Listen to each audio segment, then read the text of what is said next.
बिस्मिल्लाहिर्रहमानिर्रहीम। अस्सलाम वालेकुम। शुरू करता हूँ अल्लाह के नाम से जो निहायत मेहरबान और रहम करने वाला है। दोस्तों, आज का वाक़या जो मैं आपके साथ बयान करने जा रहा हूँ वो है दज्जाल के बारे में कि दज्जाल किस तरह आएगा ज़मीन पर और किस तरह फितना फैलाएगा और उससे हमें कौन बचाने आएंगे। लेकिन उससे पहले अगर आपको ये वाक़यात पसंद आते हैं तो ये वाक़यात अपने फैमिली मेंबर्स के साथ, दोस्तों के साथ जरूर शेयर कीजिए ताकि उनकी भी नॉलेज में इजाफा हो। चलते हैं वाक़ये की तरफ। दोस्तों, हजरत नवाज बिन समान रजी अल्लाह अन्हु बयान करते हैं कि रसूल अल्लाह सल्लल्लाहु अलैहि वसल्लम ने दज्जाल का जिक्र किया। आप सल्लल्लाहु अलैहि वसल्लम ने बताया कि अगर मेरी मौजूदगी में उसका खुरूज हुआ तो मैं तुम्हारी जानिब से भी इस पर दलील के साथ गालिब आ जाऊंगा, और अगर उसका खुरूज मेरी अदम मौजूदगी में हुआ तो हर शख्स अपनी जानिब से इसके साथ मुकाबला करे और हर मुसलमान के लिए अल्लाह ताला मेरा खलीफा होगा। बिलाशुबा दज्जाल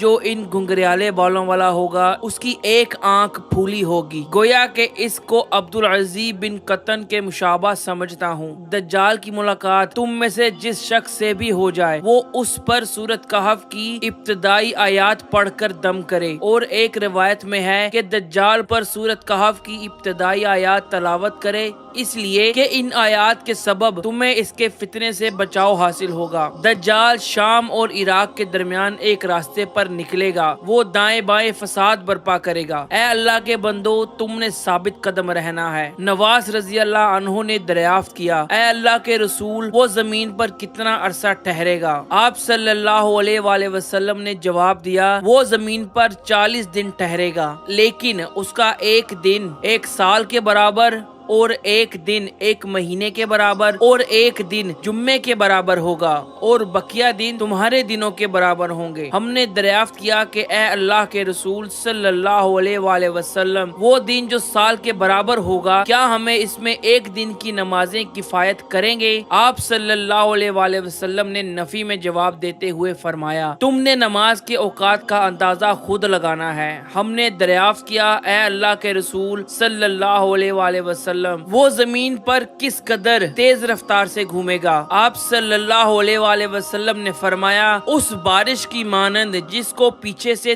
तेज हवा धकेल रही होगी। वो लोगों के पास जाएगा, इन्हें अपनी जानिब दावत देगा, लोग इसकी दावत पर लब्बैक कहेंगे। वो बादलों को बरसाने का हुक्म देगा तो बारिश बरसने लगेगी, और जमीन को हुक्म देगा तो वो सब्जा उगाएगी। लोगों के 4 पाए जब शाम को उनके पास आएंगे तो उनकी कहान पहले से कहीं ज्यादा बड़ी होगी, और उनके पस्तान दूध से भी बहुत ज्यादा भरे होंगे, और उनके पहलू निकले होंगे। इसके बाद दज्जाल कुछ लोगों के पास जाएगा, इन्हें दावत देगा तो वो उसकी बात को मानने से इनकार कर देंगे। जब वो वहाँ से जाएगा तो वो इलाका और उस इलाके के लोग खुश्कसाली का शिकार हो जाएंगे, यहाँ तक कि इनके हाथ मालो दौलत से खाली हो जाएंगे। इसके बाद दज्जाल बेअबाद जमीन के पास से गुजरेगा, वो जमीन को हुक्म देगा कि वो अपने खजाने उगल दे। चुनाचे जमीन में छुपे हुए सारे खजाने उसके पीछे चलने लगेंगे, जैसा कि शहद की मक्खियां अपने अमीर के पीछे रवा दवा रहती हैं। इसके बाद वो दज्जाल एक शख्स को बुलाएगा जो भरपूर जवानी वाला होगा। दज्जाल उसको तलवार मार कर उसके 2 टुकड़े कर देगा। 2 टुकड़ों के दरमियान का फासला तीर मारने की जगह से निशाने तक के बराबर होगा। दज्जाल उस शख्स को हुक्म देगा कि दोबारा मिल जाओ और मेरे पास आ जाओ, तो वो इंसान उसकी जानिब मुस्कुराता हुआ टहलता हुआ आएगा। वो दज्जाल उसी हालत में होगा कि अल्लाह ताला मसीह बिन मरियम अलैहिस्सलाम को मबूस फरमाएंगे। वो दमिश्क शहर के मशरकी जानिब सफेद मीनार के करीब उतरेंगे। उन्होंने गेरू रंग की 2 चादरें जेब तन की होंगी और दोनों हाथ 2 फरिश्तों के परों पर रखे होंगे। सर नीचे करते वक्त उनके सर से पानी के कतरात गिरेंगे और सर बुलंद करते वक्त मोतियों की मानंद कतरात लड़कते हुए दिखाई देंगे। ये नामुमकिन होगा कि कोई काफिर ईसा अलैहिस्सलाम की सांस की हवा महसूस करे और वो मर ना जाए। इसकी सांस की हवा इतनी दूर तक जाएगी जहाँ तक कि वो देख सकता है। चुनाचे ईसा अलैहिस्सलाम दज्जाल को तलाश करेंगे यहाँ तक कि उसे लुद शहर के दरवाजे पर पाएंगे तो वो उसे कत्ल कर देंगे। इसके बाद वो उन लोगों के पास जाएंगे जिनको अल्लाह ने दज्जाल से तहफ्फुज दिया था। वो इनके चेहरों पर हाथ फेरेंगे और इन्हें जन्नत में इनके दर्जात के बारे में बताएंगे। ईसा अलैहिस्सलाम अभी ऐसी हालत में होंगे कि अचानक अल्लाह ताला ईसा अलैहिस्सलाम की जानिब वही भेजेंगे कि मैंने ऐसे पहाड़ से बंदों को बाहर निकाला है कि कोई शख्स इनके साथ नंबरदाज नहीं हो सकता, इसलिए आप मेरे बंदों को तूर पहाड़ में महफूज कर लें। उस वक्त अल्लाह ताला याजूज और माजूज को निकालेगा। वो ऊंची जगहों से दौड़ते हुए आएंगे। इनका पहला दस्ता बहरिया तमरिया के पास से गुजरेगा। वो इसमें मौजूद तमाम पानी को पीकर खत्म कर देंगे और जब आखिरी दस्ता गुजरेगा तो वो इस ख्याल का इजहार करेंगे कि कभी यहाँ पानी हुआ करता था। इसके बाद वो चलेंगे यहाँ तक कि वो जुबले खम्मर तक पहुँच जाएंगे जो बैतुल मुकद्दस का एक पहाड़ है और बुलंद आवाज से कहेंगे कि हमने जमीन पर आबाद सब मखलूक को खत्म कर दिया है, चलो अब हम आसमान की मौजूद मखलूक को भी मौत से हम किनार कर दें। चुनाचे वो अपने तीरों को आसमान की जानिब फेंकेंगे और अल्लाह ताला इनकी जानिब से फेंके गए उन तीरों को खून आलूद करके वापस भेजेगा और अल्लाह के पैगंबर ईसा अलैहिस्सलाम और इनके रफ़का महसूर हो जाएंगे। यहाँ तक के असबाब मईशत की तंगी की वजह से बैल का सर इनके नजदीक तुम्हारे आज के 100 दिनार से बेहतर होगा। चुनाचे ईसा अलैहिस्सलाम और इनके रफ़का अल्लाह ताला से दुआ करेंगे कि अल्लाह ताला याजूज और माजूज की गर्दनों में एक कीड़ा दाखिल कर देंगे। वो सब के सब मौत से हमकिनार हो जाएंगे जैसे कोई शख्स मौत से हमकिनार होता है। इसके बाद ईसा अलैहिस्सलाम और उनके रफ़का मतलब उनके साथी मैदानी इलाके में उतरेंगे। जमीन पर एक छोटा सा भी हिस्सा ऐसा ना होगा जो याजूज और माजूज की चर्बी और बदबू से खाली होगा। फिर ईसा अलैहिस्सलाम और उनके साथी अल्लाह ताला से दुआ फरमाएंगे। तब अल्लाह ताला ऐसे परिंदे उतारेंगे जिनकी गर्दनें खरासानी नस्ल के ऊंटों की गर्दनों की मसल होंगी। वो इनकी लाशों को उठाकर वहाँ फेंक देंगे जहाँ अल्लाह चाहेगा। और एक रिवायत में ये भी है कि परिंदे इनकी लाशों को नहील मकाम पर फेंक देंगे और मुसलमान की कमानों उनके तीरों और उनके तरकशों के साथ 7 साल तक बतौर ईंधन जलाते रहेंगे। इसके बाद अल्लाह ताला मूसलाधार बारिश बरसाएगा जो तमाम घरों पर बरसेगी, ख्वाह वो ईंटों के बने हों या ऊनी खैमे हों। इस बारिश से जमीन धुलकर आईने की मानंद शफाफ हो जाएगी। इसके बाद जमीन को हुक्म दिया जाएगा कि वो अपने फल उगाए और अपनी बरकत निछावर करे। उन दिनों एक जमात के लिए एक अनार काफी रहेगा और वो इसके छिलके के साए में आराम कर सकेंगे और दूध में बरकत होगी। यहाँ तक कि एक ऊँटनी का दूध एक जमात को किफायत करेगा और गाय का दूध एक कबीले के लिए काफी रहेगा और एक बकरी का दूध मुख्तसिर खानदान के लिए काफी रहेगा। वो इस हालत में होंगे कि अल्लाह ताला उम्दा किस्म की हवा भेजेगा, वो इनकी बगलों में दाखिल हो जाएगी और तमाम मोमिनों और मुसलमानों को मौत के हवाले कर देगी। फिर बदतरीन लोग बाकी रह जाएंगे जो जमीन पर गधों की मानिंद नफसानी ख्वाहिशात की तकमील करेंगे। चुनाचे इस पर क़यामत कायम होगी।